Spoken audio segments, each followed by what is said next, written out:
Welcome to AP Euro for Winners. Today, we are finishing up with Unit 4 and talking about Enlightened and other approaches to power. So, coming into this lesson, these are two concepts we've already learned about absolutism and the Enlightenment. So, absolutism, just a quick refresher, monarchies want all the power in their hands. We saw examples like King Louis XIV, Tsar Peter the Great, right? Even think back to King Louis saying, I am the state. And then we have this concept of the Enlightenment coming in where people are questioning if their government's treating them fairly and do they like their government or not. So we're going to see how these two kind of opposing concepts merge and people still maintain their power, but also embrace a little bit of the Enlightenment.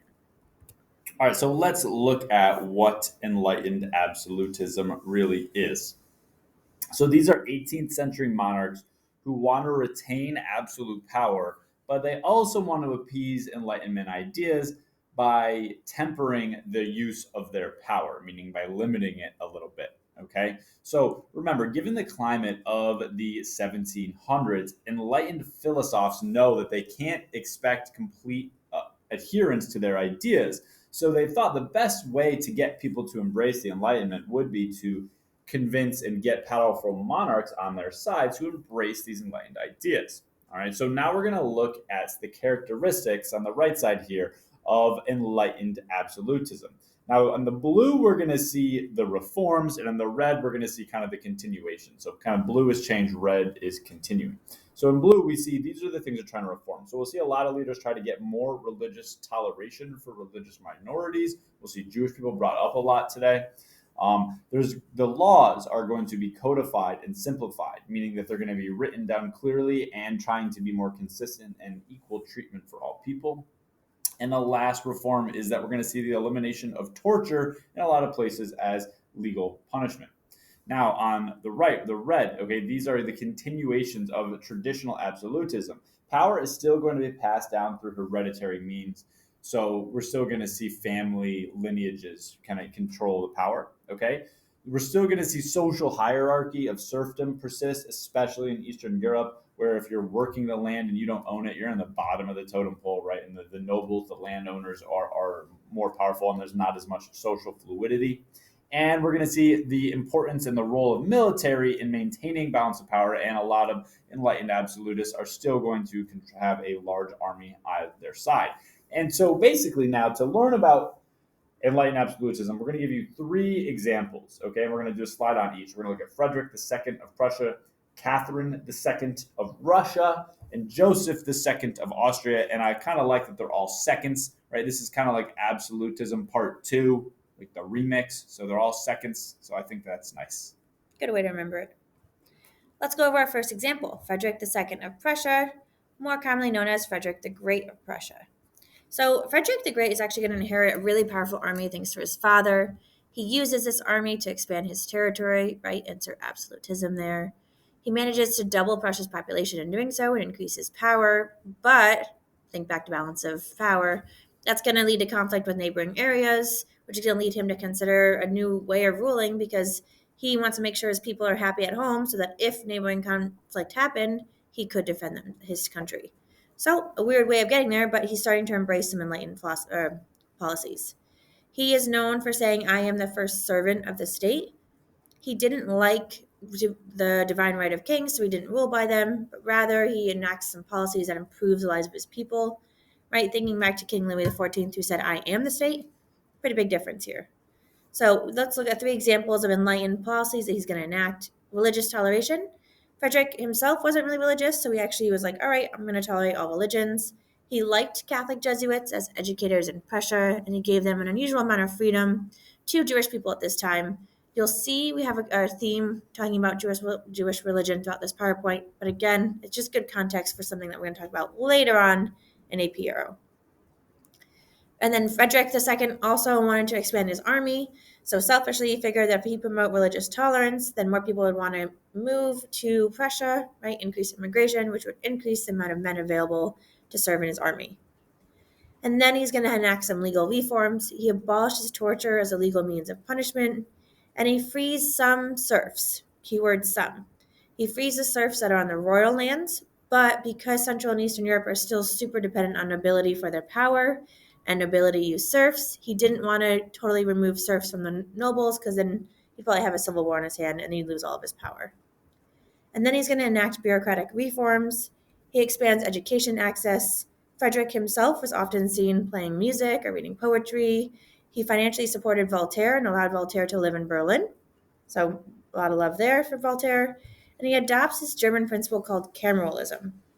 Weird word, but it is, by definition, a monarchy that is most effective form of government, except the state has a responsibility to use its power to better society. Kind of sums up enlightened absolutism here. And then just a quick shout out to that painting on the right. It's called Dinner Table at Sanssouci. It's made in 1850. It's showing Frederick the Great at dinner with Voltaire. So embracing Enlightenment concepts and people here. Okay, our second example of an enlightened ruler is Joseph II of Austria, who rules in the second half of the 1700s. And Joseph II is a good example of an enlightened absolutist because he's going to issue a lot of these royal decrees, which are basically like laws that he's going to issue. I think of them kind of like executive orders, right? That he's going to issue to promote the equality and education of people.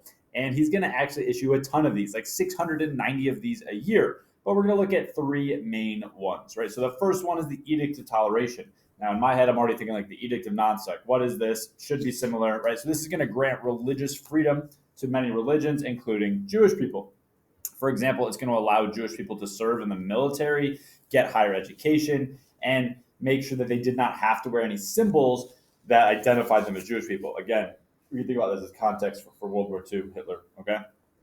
Another decree that Joseph II is going to issue is the freedom of the press. So this means that the news is allowed to publish more what they want. Maybe they can be critical of certain people, not be afraid of any punishment from the monarch. That's a very enlightened idea.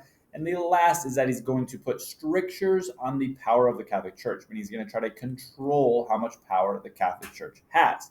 Now, all these royal decrees, sound great, very enlightened, all of that. However, he's got an issue, right? He doesn't, these royal decrees, he kind of takes it too far too quickly. Okay, the pendulum swings too much in one direction. He's not appealing enough to the nobles and the clergy in Austria, and they're going to feel very threatened by all these changes. It's going to lead to a ton of like civil turmoil and issues throughout his leadership. So Joseph II is actually going to have to like undo a lot of the changes that he puts in to make sure that the nobles and clergy are happy, that there's no civil war.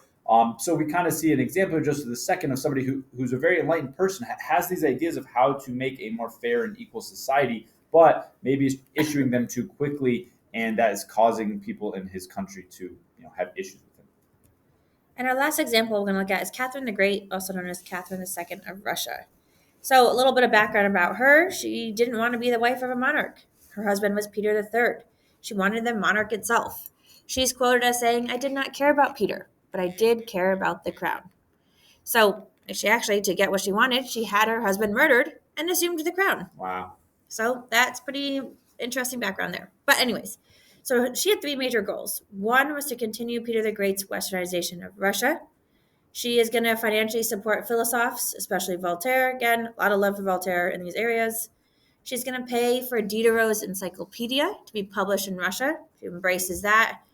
And she's going to import Western architects and artists into Russia to add a little bit more of their culture. She's going to enact some legal reforms. So she's going to increase religious toleration. She's going to outlaw torture as a means of punishment. So we saw themes there. And then lastly, she's going to want to expand territory. So the partition of Poland, right? Think back to when Poland was divided up between Prussia, Austria, and Russia. She goes in and takes her fair share. So a little bit of absolutism there. So we see a good kind of combination of both.